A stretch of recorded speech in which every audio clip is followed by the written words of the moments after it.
Hello, New Prospect. Welcome to RTB 2021 for September the 15th, 2021. We are halfway through the month. It's kind of amazing. So I hope you're doing well on this day. We got some great texts today. Got a really famous one, 2 Samuel 11, the famous episode of David and Bathsheba. Then we have the 2 Corinthians 4, Ezekiel 18, and finally Psalm 62 and 63. So let's launch right in. I've got my Bible open to 2 Corinthians, so we'll just start right there. So remember that this is a section in 2 Corinthians where Paul is continuing to defend his apostolic ministry. He talks about how he has openly proclaimed the truth of God in the very first part here, and even if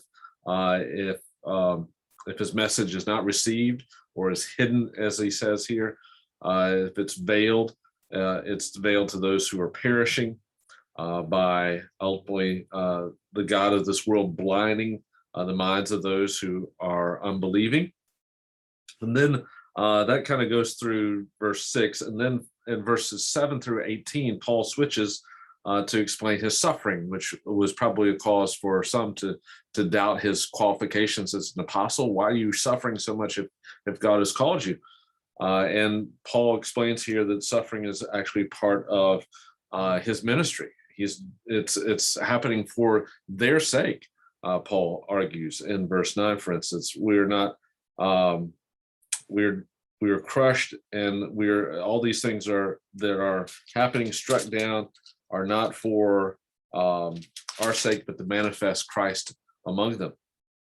So some pretty famous verses in here as well. Verse 17, for instance, he talks about the glory of suffering. Momentary light affliction is just temporary, and it's producing within us an eternal weight of glory far beyond all comparison. That's a verse you probably heard quoted before, and a good one to remember even as we suffer in this world around us. It is frankly difficult to walk through at times, especially in our world today. So 2 Corinthians chapter 4. Again, we've talked about that passage before back in the beginning of the year, so we won't spend too much time on that. We'll move over to Ezekiel 18. So in Ezekiel 18, we've got Ezekiel kind of going through another proverb that was very famous at the time.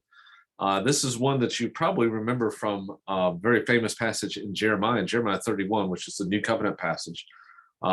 Jeremiah states that there's a new covenant coming, and one of the things that will be part of this new covenant is that you'll be held responsible for your own sin. So this idea of generational sin, very common in the ancient Near East and even found in the Bible. And there were people who were complaining, apparently during the time of the exile, that, hey, we're suffering for the sins of our fathers. And Ezekiel comes in and says, well, no, there's still personal responsibility, and God is just in doling out blessings and cursings within the covenant based on that personal responsibility as well. And so he says, as I live, declares the Lord, verse 3, you surely are not going to use this proverb anymore. The proverb is, again, that the fathers eat sour grapes and the children's teeth are set on edge. Basically, the idea behind that is, of course, eating sour grapes is a personal experience, and the consequences of eating sour grapes should be upon you, right? The eater. And yet the Israelites were saying, well, the consequences for our father's sins were going to fall on us. And Ezekiel basically reminds them that if a man, verse 5, if a man is righteous and practices justice and righteousness, then, verse 9, he will surely live. And so he kind of goes through a test case here, I guess you could say. And then he closes this section in verse 18 with an exhortation. Repent and turn away from your transgressions, verse 30, that your iniquity may not be a stumbling block to you. And then he ends with saying, verse 32, repent and live. Now, this, of course, is the idea behind the covenant curses, that they come upon the Israelites in order that they might repent, and ultimately that they might live. And so this is something that is a consistent message among the prophets that we find here in Ezekiel 18. Moving on to, we'll close with Psalm 63, 62 and 63. But in 2 Samuel 11, of course, we have the famous passage of David and Bathsheba. And you guys know the story well, I think. We've been actually talking about it a little bit because in the past few weeks, we've looked at Psalm 51. And then this past Sunday, looking at Psalm 32, both of which reflect upon this one event that we'll find in 2 Samuel 11 and 2 Samuel 12. 2 Samuel 11 is the sin, and then the confrontation of Nathan the prophet with David in 2 Samuel 12. And so, a very defining moment in the life of David, obviously, and also very revealing, I think. Keep in mind that that one of the themes of Samuel and Kings is that though the kingship was established by God, and though this is an integral part of God's plan, ultimately the kingship will fail. And it's at the feet of the kings that the suffering of Israel and the exile and things like that is placed. They suffer ultimately because of their own sin, yes, as we see in Ezekiel 18, but also because of the sins of the king. Because again, in Israel, as the king goes, so goes Israel. And here we see this really first big failure of David as king that will set up future failures. By the way, this is a section in 2 Samuel that is leading to David's downfall at this point. So, this is going to lead to other failures of David, particularly David as a father. But it begins here. And notice how it begins. It begins with David in verse 11, verse 1 of chapter 11, not doing what he was supposed to do. Notice one of the key statements or circumstantial clauses is the technical term for it in this text is at the time when the kings go out to battle. Well, at the times kings go out to battle, David decides, I'm going to send Joab and I want to stay home and rest. So he's abdicating his own role. And what happens when he does so is he falls into sin and temptation. There's a lesson there, I think, for us.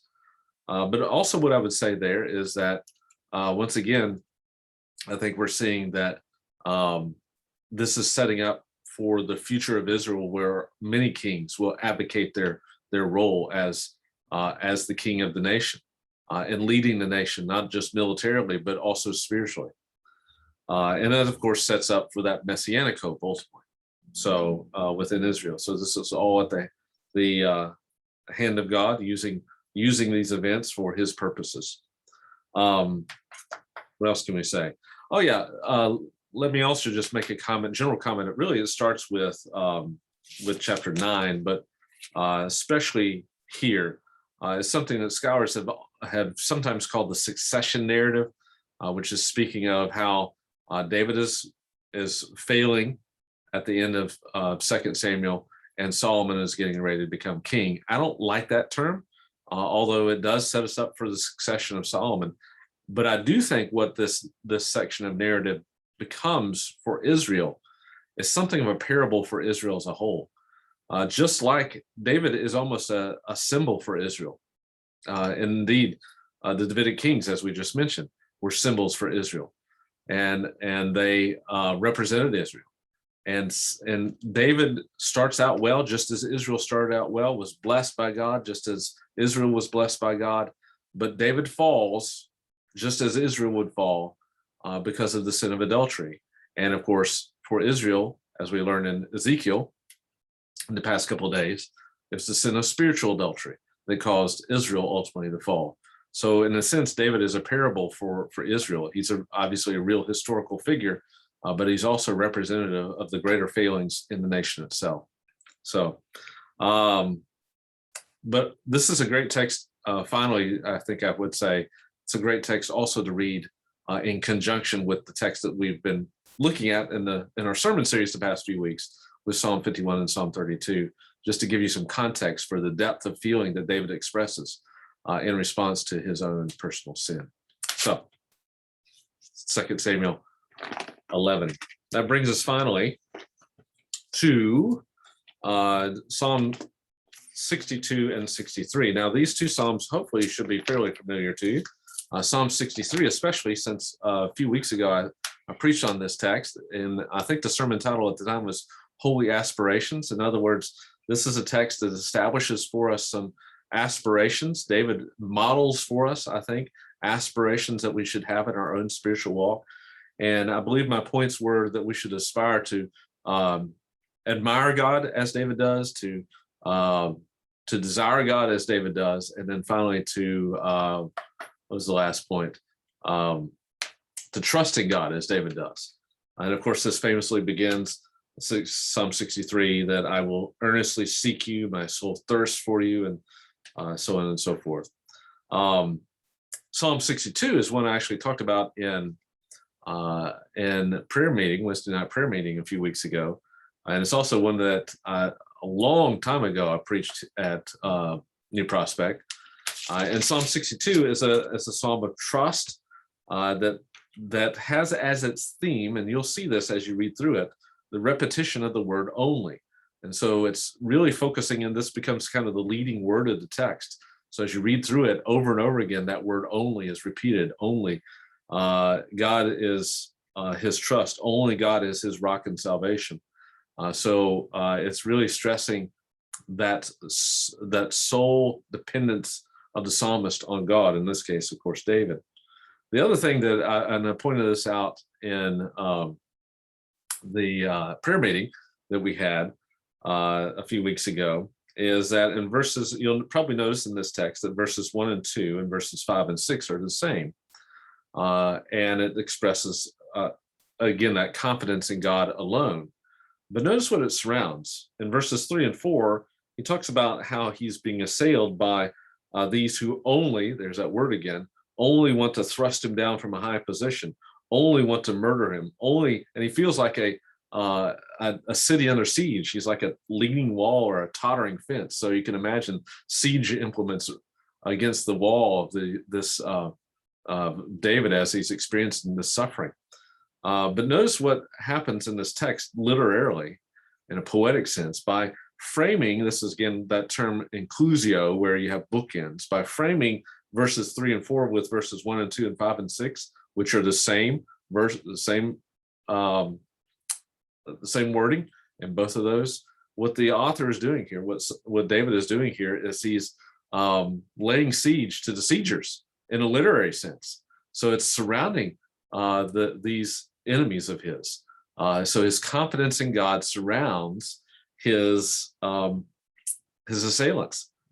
So it's a really neat kind of poetic tool being used on the part of David. David was a great poet, wasn't he? So I hope that encourages you, that whatever you might be going through, that God has that surrounded, and he only is your rock and salvation, and therefore you will not be greatly shaken, as he states here in Psalm 62. So 2 wonderful little psalms here in the book of Psalms. So anyway, I hope you have a great rest of the day on this day, September 15th, 2021.